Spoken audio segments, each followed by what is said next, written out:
Olá amigos investidores, estamos de volta para mais um vídeo. No vídeo de hoje a gente vai trazer o fundo imobiliário de tijolo, preste bem atenção, XPLG 11 da XP Asset, e ele é um fundo de tijolo do segmento de logística. A gente vai fazer uma leitura para você do relatório do mês de julho, que trata dos dividendos que foram pagos ontem, nesse mês de agosto. Mas antes a gente vai trazer algumas informações, alguns números importantes para vocês sobre o fundo. Nos últimos 12 meses o fundo distribuiu um dividend yield de 9,2%, o que é um yield, digamos, ok, normal. Nada demais, nada de incrível, nada de fantástico para fundo de tijolo. Só que no momento o fundo se encontra com o P sobre VP de 0,91, ou seja, o fundo está com 9% de desconto, indicando que esse pode sim ser um bom momento de entrada no fundo, aproveitando esse desconto. Mas lembrando também que aqui a gente não faz recomendação nem de venda nem de compra de nenhum fundo imobiliário, nenhum FIINFRA, nenhuma ação, nenhum FIAGRO. Só você, somente você pode decidir se é bom ou não colocar esse fundo na sua carteira a partir dessas informações que eu estou passando nesse vídeo para você e além disso dos seus estudos. Só que fazendo aquilo que eu gosto de fazer, que é o quê? Fazer aquele ajuste do dividend yield em relação ao valor patrimonial, ou seja, como o P sobre VP estivesse 1, ou seja, a cota de mercado estivesse no mesmo valor do valor patrimonial. Nesse caso, o yield cairia de 9,2 para 8,2, ou seja, ficaria bem menos atraente.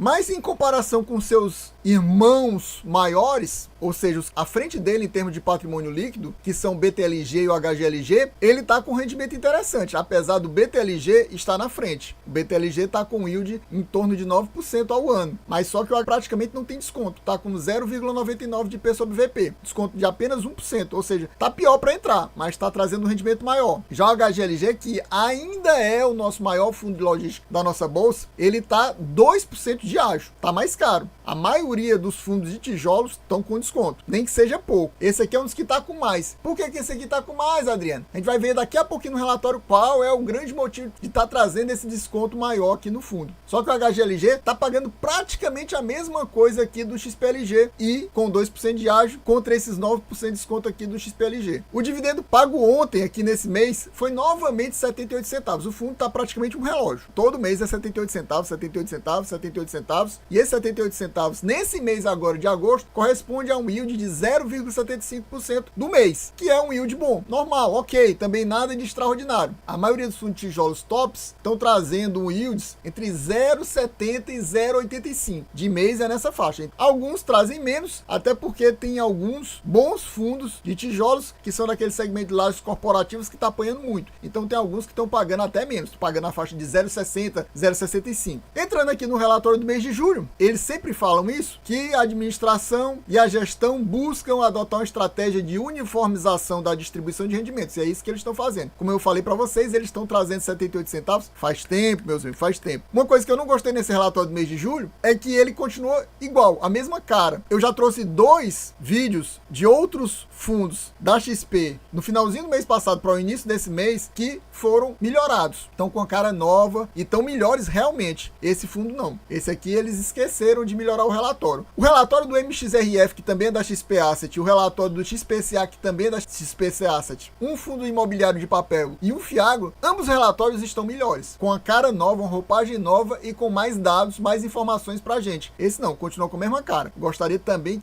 que a XP desse uma olhadinha pra cá e fizesse um relatório melhor. Quem sabe no mês de agosto a gente não veja um relatório melhor. E eu espero trazer para vocês se a gente conseguir bater a meta. Esse relatório aqui ficou fora do nosso canal durante 2 meses. A gente não trouxe os relatórios do mês de maio e nem do mês de junho. Então espero que dessa vez a gente bata a meta para no mês que vem trazer um novo relatório que eu espero que esteja melhor. E eu também espero que esteja com novidade, com um patrimônio líquido maior, porque o fundo ainda está fazendo uma emissão aí que começou no final do mês de maio e até agora ela não foi concluída. Pelo menos é o que informa aqui no relatório, e eu busquei algum fato relevante falando sobre o encerramento dessa oferta e não foi feito nenhum fato relevante. Então eu acredito que ainda esteja à venda, ainda esteja nos finalmente dessa emissão. E aqui a gente vê também qual é o motivo do fundo estar com esse desconto. Olha aqui, no segundo parágrafo, a inadimplência do fundo está de 2,6% da receita de locação mensal, sendo que desses 2,6%, 2,4%, ou seja, quase tudo, deve-se ao locatário dia. Esse dia que está com uma dívida grande com o fundo, não está pagando, está dando calote no fundo, ou seja, quase toda a inadimplência do fundo se deve a esse devedor aqui o dia. Fora isso, no final do mês de junho, eles também estão citando agora, o fundo recebeu a segunda, que também é a última parcela da cessão de 100% dos créditos do exercício de opção de venda contra a escala referente ao imóvel WTTP2. E isso fez um ganho de capital de 13,6 milhões. E esse ganho de capital entrou na DRE do fundo agora desse mês de julho. Então a gente vai ver isso daqui a pouquinho também. E ele cita também que no mês o grupo VIP ampliou por mais 4 meses uma operação no único módulo vago que tinha do especulativo Cajamar. E o fundo encerrou o mês de julho com a vacância física de 1,7%. E aqui ele fala da emissão que eu acabei de falar para vocês. A 7ª emissão de cotas, que teve um volume inicial de 280 milhões, segundo fato relevante de 28 de maio, segue em andamento, ou seja, não encerrou. Então a gente espera a conclusão dessa nova emissão e vamos ver quanto é que ele vai captar. Se eles captarem esses 280 milhões, por exemplo, o fundo vai ultrapassar a barreira dos 3 bilhões e meio. Vamos entrar aqui agora na DRE do fundo, mas antes eu gostaria de perguntar para você. Você possui XPLG11 na sua carteira? Tá pensando em colocar? Tá pensando em aumentar a sua posição, reduzir a sua posição, até mesmo zerar a sua posição, porque você tá achando que ele tá pagando pouco? Me diga aqui nos comentários para trocar informação, trocar figurinhas. Me diga quais são os seus fundos imobiliários de tijolo desse segmento aqui de logística, que eu direi quais são os meus. E meu amigo, se você ainda não é inscrito nesse canal, não perca mais seu tempo de forma alguma, inscreva agora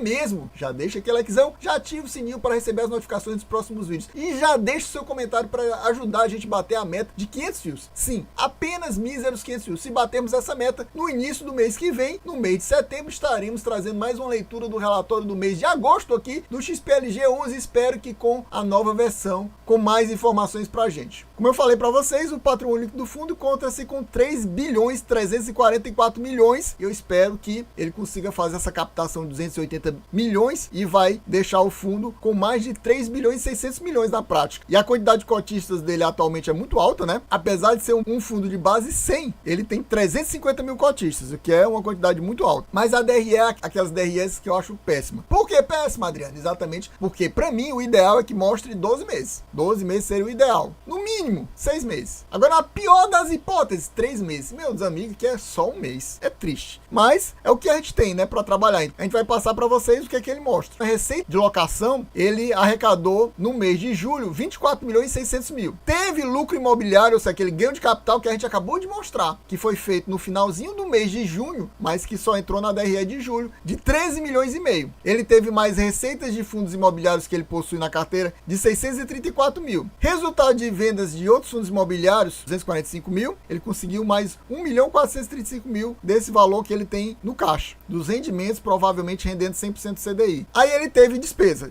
imobiliária, despesa operacional, aqui é que está incluída a taxa de administração, e se tiver taxa de performance também, foi quase 2 milhões. Depois, despesa financeira. Por quê? Porque o fundo possui uma alavancagem. Eu considero a alavancagem dele bem ok. É pouco mais de 10%. É cerca de 410 milhões. Não chega nem a ser 15%. Mas, por causa dessa alavancagem, ele tem essa despesa financeira de cerca de 1 milhão e 700 mil. Então, no total de despesa, dá 4 milhões e 300 mil. Tem um resultado base, ou seja, um lucro do fundo no mês de julho, de 36 milhões e 200 mil. Só que ele distribuiu quanto? 78 centavos por cota, que equivale a um total de 23 milhões e 98 mil. Ou seja, ele colocou aí 13 milhões em reserva. E mais uma falha do relatório, não mostra quanto é que ele tem de reserva e nem mostra quanto é que é a reserva por cota. Então a gente chega aqui naquela parte que ele fala o portfólio, mas é um negócio bem genéricozão mesmo, só diz os percentuais. 90% da carteira do fundo é imóvel. Fiz as contas aqui, aproximadamente 3 bilhões é só de imóvel. Ele tem cerca de 270 milhões em aplicações financeiras e ele tem 2% aqui em cotas de outros fundos imobiliários, cerca de 60 milhões. Isso aqui tá valores arredondados. Na realidade é para ser um pouquinho mais de 60 e aqui também é para ser um pouquinho mais de 270 milhões. Aqui ele fala que o fundo possui 100% das cotas de um fundo imobiliário, que é esse aqui, NE, ou seja, de Nordeste, Logistic FI. Ele possui 100% das cotas e por isso ele praticamente considera esse fundo imobiliário aqui como um imóvel que possui na carteira. A maioria dos contratos que vocês estão vendo aqui são atípicos, 58% atípico e 42% típico. Em termos de maiores devedores, em termos do que eles pagam de receita,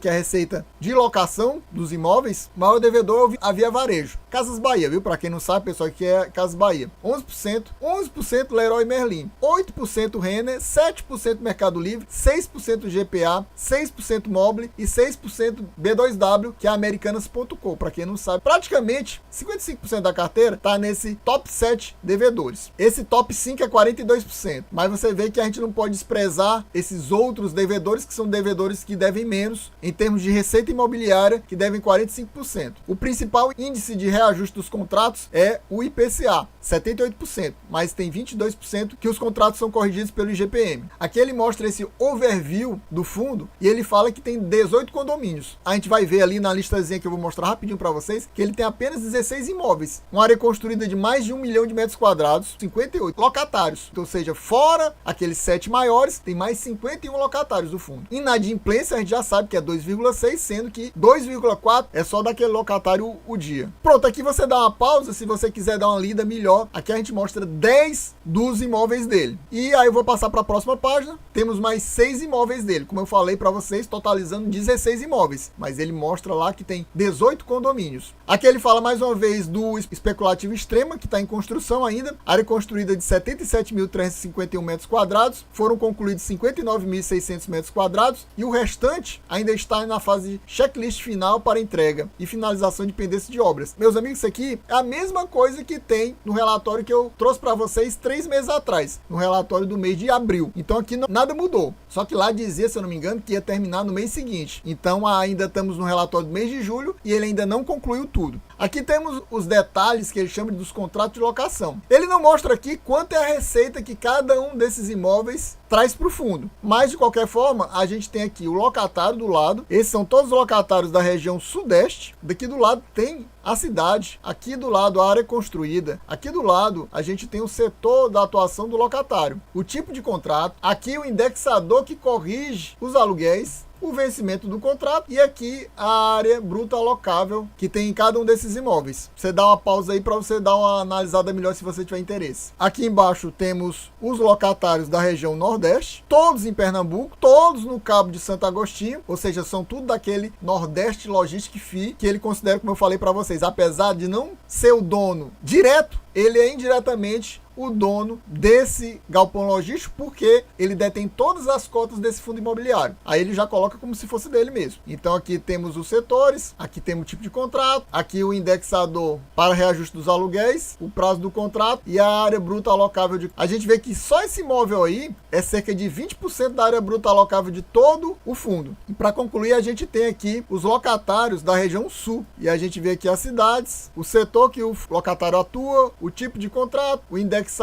de reajuste do aluguel dos imóveis, o vencimento do contrato e a área bruta alocável de cada um desses imóveis. Pessoal, então a gente vai ficando por aqui. Espero que vocês tenham gostado. Quem gostou já sabe. Se não for inscrito, inscreva agorinha mesmo. Já deixa aquele likezão. Já comenta aqui para ajudar a gente a bater a meta de 500 views. Sim, 500 views. Se batemos a meta de 500 views, no mês de setembro estaremos trazendo mais uma leitura do relatório do XPLG11. E aqui embaixo, meus amigos, tem mais um vídeo para você continuar acompanhando o conteúdo do nosso canal. É isso aí, valeu, até a próxima e fui!